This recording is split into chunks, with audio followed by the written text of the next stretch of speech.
Students, welcome back to my channel चलो India science पढ़ें। आज हम लोग पढ़ेंगे class 12 chapter first solid state. तो चलो स्टार्ट करते हैं। आपको याद हो आपने क्लास 9th में मैटर की 5 स्टेट पढ़ी थी। कौन कौन सी? Solid, liquid, gas, plasma and Bose Einstein condensate, जिसमें से हमेशा आपको 3 ही याद रहती हैं, सॉलिड, लिक्विड, गैस। लेकिन कंपटीशन में ये क्वेश्चन काफ़ी बार पूछा जाता है, how many states of matter are there. तो आपको 5 टिक करना है, 5 होती हैं। यहाँ क्लास 12 में हम लोग सॉलिड स्टेट को डिटेल में पढ़ेंगे। तो देखो, सॉलिड आपको पता है क्या होते हैं? आप लोगों को पता है सॉलिड्स की क्या क्या कैरेक्टरिस्टिक होती है। इनकी वॉल्यूम डेफिनेट होती है, इनकी शेप डेफिनेट होती है, इनकम्प्रेसिबल होते हैं, कंप्रेस नहीं किए जा सकते हैं, रिजिड होते हैं स्ट्रक्चर में, इनके एटम्स के बीच में फोर्स ऑफ अट्रैक्शन स्ट्रॉन्गेस्ट होती है। ये सब कैरेक्टरिस्टिक आपको पहले से पता है। तो देखो, सॉलिड्स होते हैं 2 टाइप के। सबसे पहले हम लोग पढ़ेंगे crystalline solids, amorphous solids. Crystalline solid का एक और नाम होता है ट्रू सॉलिड्स। ये होते हैं ट्रू सॉलिड और इनको हम लोग बोलते हैं स्यूडो सॉलिड। अमरफस सॉलिड का दूसरा नाम होता है स्यूडो सॉलिड, और स्यूडो का क्या मतलब होता है? फॉल्स, गलत। ये है ट्रू सॉलिड, ये है स्यूडो सॉलिड, अमरफस सॉलिड। अब देखो इनकी क्या क्या कैरेक्टरिस्टिक होती है। सबसे पहले आती है शेप। आपको पता है सॉलिड्स की शेप होती है फिक्स, लेकिन क्रिस्टलाइन सॉलिड ऐसे सॉलिड होते हैं जिनकी डेफिनेट ज्योमेट्रिकल शेप होती है। डेफिनेट ज्योमेट्रिकल शेप का मतलब है कि इनकी शेप फिक्स होती है। चाहे आप इन सॉलिड के ऊपर कोई भी प्रेशर अप्लाई करो, चाहे आप इन्हें बहुत लंबे टाइम तक रखे रहो, इनकी शेप कभी भी चेंज नहीं होगी। ये होते हैं ट्रू सॉलिड्स। अच्छा, अमरफस सॉलिड में क्या होता है? डिस्पाइट दे आर सॉलिड्स, उसके बावजूद इनकी शेप इरेग्युलर होती है, इसीलिए इनको बोलते हैं स्यूडो सॉलिड्स। इरेगुलर इनकी शेप होगी। इनको अगर लंबे टाइम तक रखा जाए तो इनकी शेप चेंज हो जाती है। नेक्स्ट देखो, मेल्टिंग पॉइंट। अगर मेल्टिंग पॉइंट के बारे में बात करें तो क्रिस्टलाइन सॉलिड्स का फिक्स मेल्टिंग पॉइंट होता है, जबकि अमरफस सॉलिड का मेल्टिंग पॉइंट फिक्स नहीं होता है। ये क्या करते हैं? धीरे धीरे एक रेंज ऑफ टेम्परेचर पर सॉफ्ट होते चले जाते हैं। जैसे पॉलीथीन का आप एग्जांपल लेके देखो। आप जब पॉलीथीन को जलाते हो वो एकदम से नहीं पिघलती है, पहले थोड़ी पिघलेगी, सॉफ्ट होती चली जाएगी धीरे धीरे, एक पर्टिकुलर टेम्परेचर पर नहीं पूरी पिघलेगी। उसमें क्या है? एक रेंज ऑफ टेम्परेचर है। तो हम लोग बोल सकते हैं amorphous solid gradually soften over a range of temperature. ये धीरे धीरे एक रेंज ऑफ टेम्परेचर पर सॉफ्ट होते चले जाते हैं। टेम्परेचर इनका फिक्स मेल्टिंग पॉइंट नहीं है, एक रेंज होती है टेम्परेचर की जहाँ पर ये मेल्ट करेंगे। Next, cleavage property. जब भी हम लोग क्रिस्टलाइन सॉलिड को किसी शार्प टूल से काटेंगे तो ये 2 पीस में स्प्लिट होगा और जो नए सरफेस हैं वो एकदम प्लेन और स्मूथ होंगे। अच्छा, अमरफस सॉलिड की बात करें, इसमें ऐसा नहीं होगा। जब भी हम इसको किसी शार्प टूल से काटेंगे, इसमें जो पीस बनेंगे उनका इरेग्युलर सरफेस होगा। ये समझ में आया? The new pieces generated here will be plain and smooth, while the new pieces generated here will be of irregular surfaces. Next हम लोग बात करते हैं अरेंजमेंट की। पार्टिकल्स का अरेंजमेंट कैसा होता है? Arrangement of particles.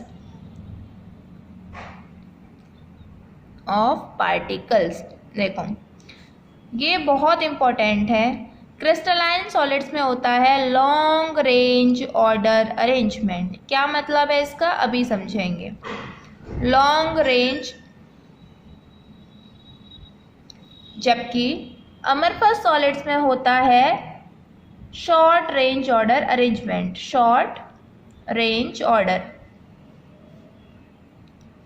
Next property है इनकी एनआइसोट्रॉपिक नेचर।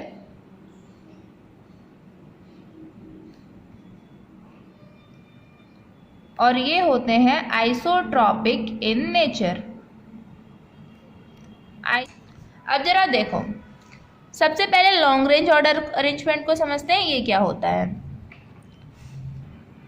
मान लो ये कोई क्रिस्टलाइन सॉलिड है, इसमें इस तरीके से पार्टिकल अरेंज हैं, A B, then A B, फिर ए के बाद में बी, बी के बाद में ए, फिर बी, फिर ए, फिर ए, फिर बी, फिर A B and so on, इस तरीके से अरेंज हैं। तो क्रिस्टलाइन सॉलिड के अंदर क्या होता है, एक फिक्स ऑर्डर होता है अरेंजमेंट का। पूरे क्रिस्टल के अंदर यही अरेंजमेंट फॉलो होगा, A then B, A then B, A and then B. जबकि अमरफस सॉलिड के अंदर क्या होगा, इस तरीके का कोई फिक्स अरेंजमेंट नहीं, पहले ए देन बी, देन कहीं भी फिर ऐसे बी आ गया, फिर कहीं भी ए आ गया। इसके अंदर पार्टिकल्स का अरेंजमेंट अच्छे तरीके से नहीं होता है, शॉर्ट रेंज ऑर्डर अरेंजमेंट है। इसके अंदर एक फिक्स पैटर्न है और वही फॉलो होता चला जाएगा। तो आपको समझ में आया लॉन्ग रेंज ऑर्डर अरेंजमेंट का मतलब और शॉर्ट रेंज ऑर्डर अरेंजमेंट का क्या मतलब है। इसके अंदर कोई फिक्स पैटर्न नहीं है, इसके अंदर एक फिक्स पैटर्न है। इसके अंदर मे बी पॉसिबल क्रिस्टल के कुछ पार्ट में ये अरेंजमेंट फॉलो हो रहा हो, कुछ में नहीं हो रहा हो, कुछ में और तरीके से अरेंजमेंट हो रहा हो। तो क्या होता है हमारे पास सॉलिड में शॉर्ट रेंज ऑर्डर अरेंजमेंट, जबकि क्रिस्टलाइन में long range order arrangement. Next आपने लिखा एनआइसोट्रॉपिक नेचर। इसका क्या मतलब है, इसका मतलब होता है, मान लो ये क्रिस्टलाइन सॉलिड है आपका और आप क्या कर रहे हो, इस क्रिस्टल की रिफ्रैक्टिव इंडेक्स मेजर कर रहे हो। आपने इस डायरेक्शन से पहले मेजर की इसकी रिफ्रैक्टिव इंडेक्स, फिर उसके बाद में इस डायरेक्शन से मेजर की, फिर इस डायरेक्शन से मेजर की, तो आपका आंसर हर डायरेक्शन से डिफरेंट आएगा। इसी चीज़ को बोलते हैं एनआइसोट्रॉपिक नेचर। एनआइसोट्रॉपिक नेचर का मतलब होता है जब आप किसी फिजिकल प्रॉपर्टी को क्रिस्टलाइन सब्सटेंस में डिफरेंट डायरेक्शन से मेज़र करते हो तो ये वैल्यू हर डायरेक्शन में अलग अलग आती हैं, जबकि एमरफस सॉलिड में ये वैल्यू हर डायरेक्शन से सेम आएगी। अच्छा, एनआइसोट्रॉपिक नेचर है किसकी वजह से? एनआइसोट्रॉपी है due to arrangement of particles. इसके अंदर आप इस डायरेक्शन से मेजर करोगे तो अलग अलग पार्टिकल्स आ रहे हैं, ऐसे मेजर करोगे तो अलग पार्टिकल, ऐसे मेजर कर रहे हो तो अलग पार्टिकल।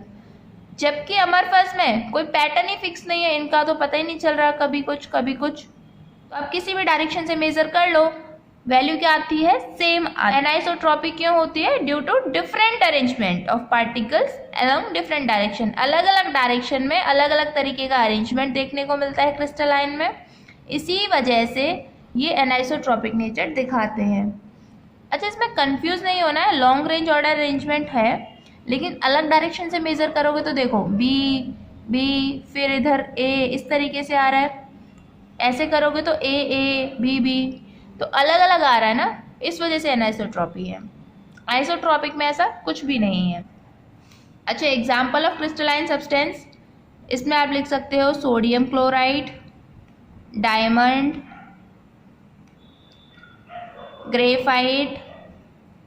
जितने भी मेटल होते हैं वो सारे किस में आते हैं? क्रिस्टलाइन के अंदर आते हैं। आइसोट्रॉपिक में पॉलीथिन,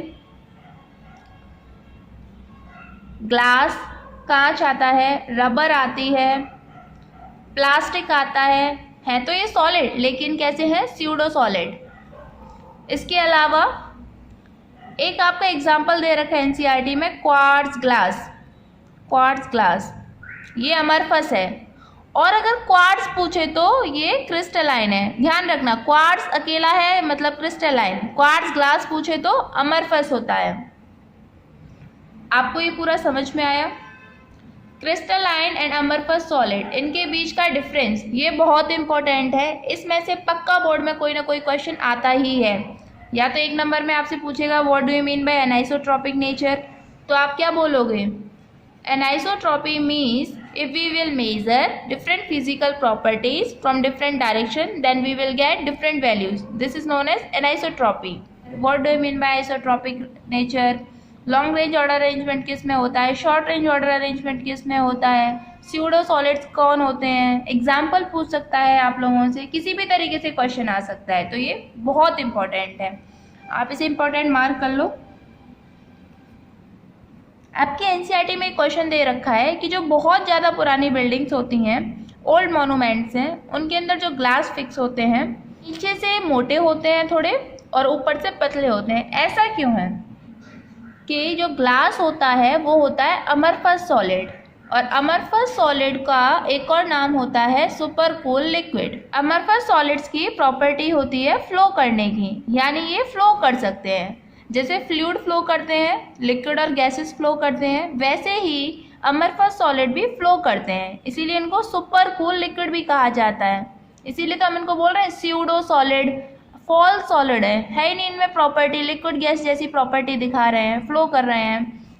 तो क्या होता है, पुरानी बिल्डिंग्स में कांच लग रहा है, उस पर ग्रेविटेशनल फोर्स एक्ट कर रही है, तो ग्रेविटेशनल फोर्स के एक्शन में से वो जो कांच है धीरे धीरे धीरे नीचे फ्लो करने लगता है। उसमें फ्लो करने की टेंडेंसी तो ऑलरेडी होती है, ग्रेविटेशनल फोर्स की वजह से वो धीरे धीरे नीचे फ्लो करने लगता है, और इसी वजह से बहुत लंबे टाइम के बाद जब हम उन्हें देखते हैं तो वो नीचे से थोड़े मोटे, स्लाइटली थिकर हो जाते हैं in comparison to their top.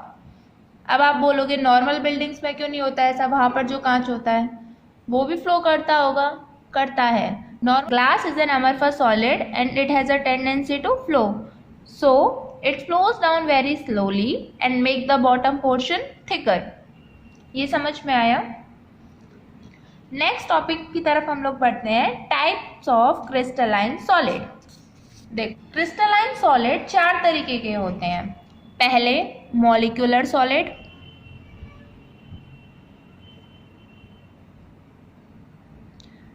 दूसरे आयनिक सॉलिड्स, तीसरे मेटेलिक सॉलिड, और last covalent solid. Covalent solids का एक और नाम होता है और नेटवर्क सॉलिड।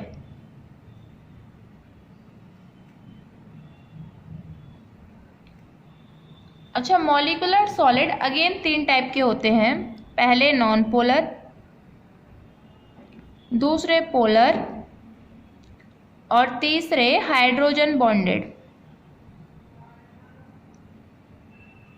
अब बारी बारी से हम लोग इनको देखते हैं। मॉलिक्यूलर सॉलिड के अंदर पार्टिकल कौन से होते हैं, किससे बने होते हैं, तो आप बताओगे ये मॉलिक्यूल्स होते हैं इनके अंदर। आयनिक सॉलिड के अंदर क्या होते होंगे, आयंस होते हैं। अच्छा, मेटेलिक सॉलिड के अंदर क्या होता है, मेटेलिक सॉलिड के अंदर क्या होता है, जितने भी हमारे मेटल्स होते हैं आपको पता है इनके अंदर बाहर वाला इलेक्ट्रॉन लूजली हेल्ड होता है, वाले इलेक्ट्रॉन मोबाइल होते हैं, इधर उधर चलते फिरते,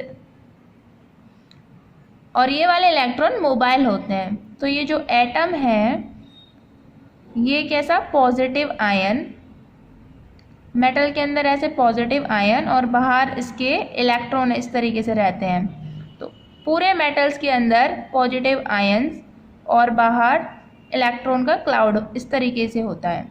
इसको हम लोग बोलते हैं कर्नल्स, KERNELS, कर्नल्स।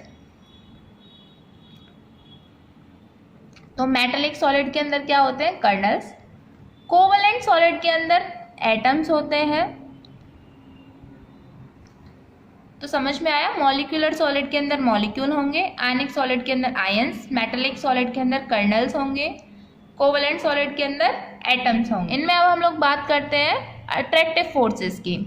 फोर्स कौन कौन सी होती हैं, तो जो नॉन पोलर होते हैं, नॉन पोलर मॉलिक्यूल्स के बीच में कौन सी फोर्स होती है, लंदन फोर्स, जिसका एक और नाम क्या है, डिस्पर्जन फोर्स।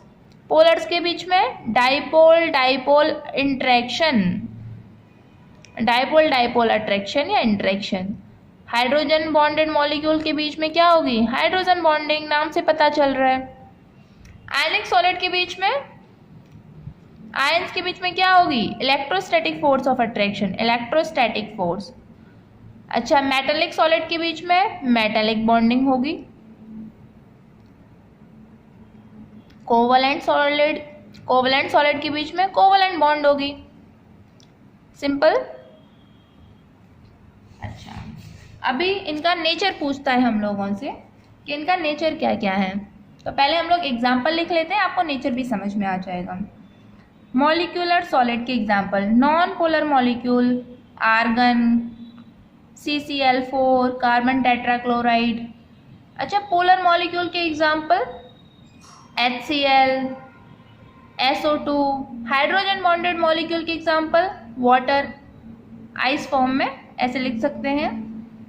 आयनिक सॉलिड आपको पता है NaCl, कैल्शियम क्लोराइड, कुछ भी लिख दो, CaCl2। मेटल, जितने भी मेटल्स हैं आपके, आयरन, कॉपर, सिल्वर, गोल्ड, सब लिख दो।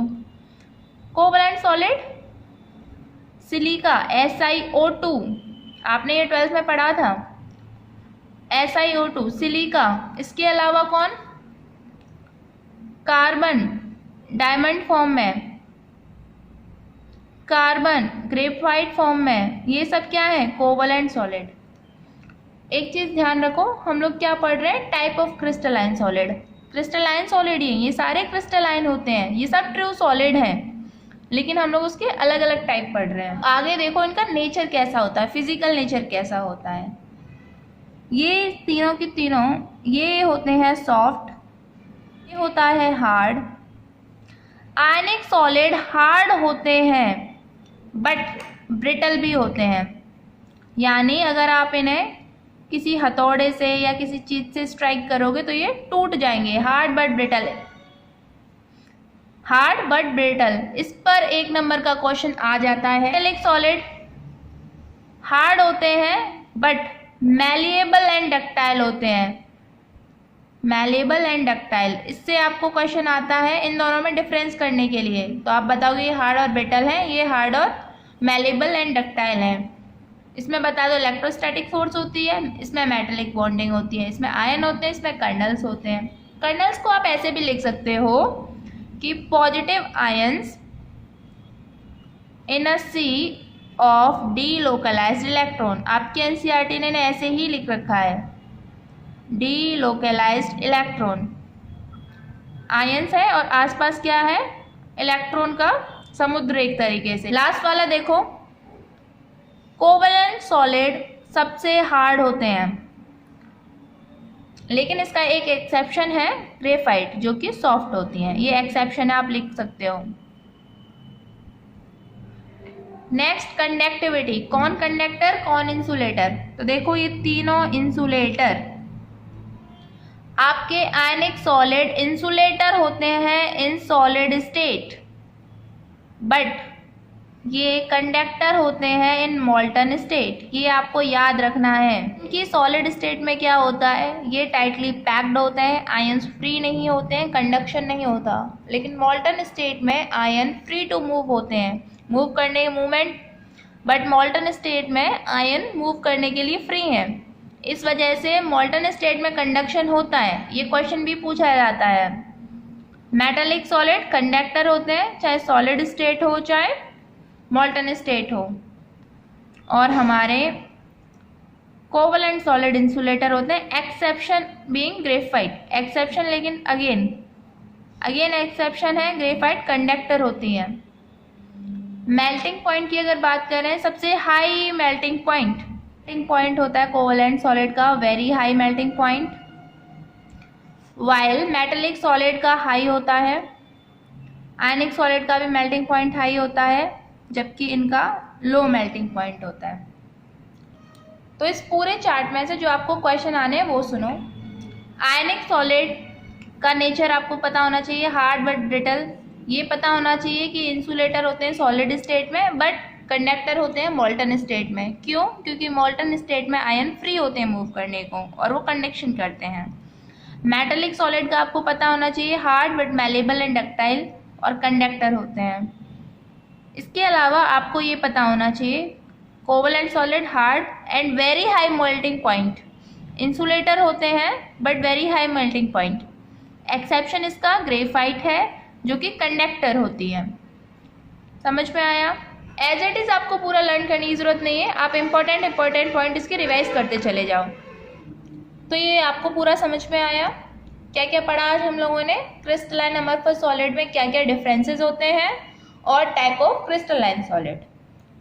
नेक्स्ट पार्ट में हम लोग पढ़ेंगे यूनिट सेल्स के बारे में, कितने यूनिट सेल्स होते हैं, कैसे कैसे होते हैं। So thank you students, and tell about this channel to other students. Okay, thank you.